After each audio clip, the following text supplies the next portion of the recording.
And salamat sa paglalaan ng oras para sa impormasyong ito.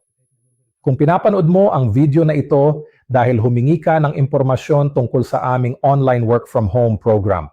Sa maikling video na ito, ipapaliwanag ko ang lahat ng makukuha ninyo at kung paano ito gumagana.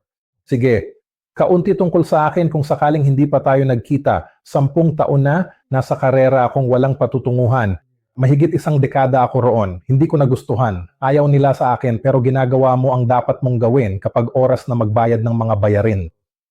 Napagpasyahan kong unti-unting lumipat sa online workspace sa loob ng halos 6 na buwan para makapagtrabaho ako mula sa bahay at kumita ng kahit gaano karaming pera ang gustuhin ko. At nangyari nga yon. Nagretiro ako sa trabaho mahigit 10 taon na ang nakalilipas at mula noon ay masaya na akong walang trabaho.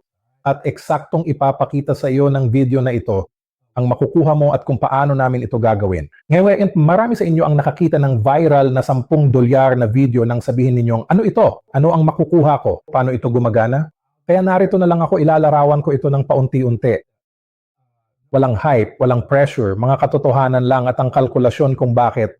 Ito ang pinakasimple at pinakamatalinong entry point na nakita, nagamit at nagawa ko. Ngayon, kapag sumali ka sa halagang $9 at 75 sentimo, mapapansin mo na gumamit tayo ng $10 sa video.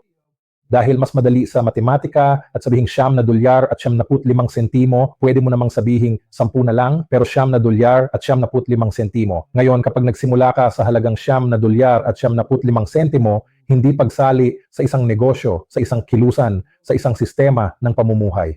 Isa sa maraming bagay na matatanggap mo ay ang 365 araw kagalingan emosyonal at kalusugang pangkaisipan. Email na magbibigay ng katahimikan, kalinawan at pagkakapare-pareho sa loob ng 3 minuto sa isang araw.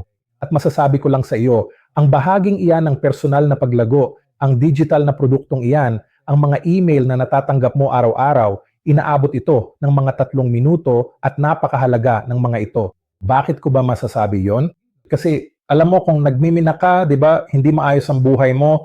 Kung hindi ka kalmado, payapa at malinaw ang isipan, mahihirapan kang buuin ang pangarap na pamumuhay. Ang mga email na ito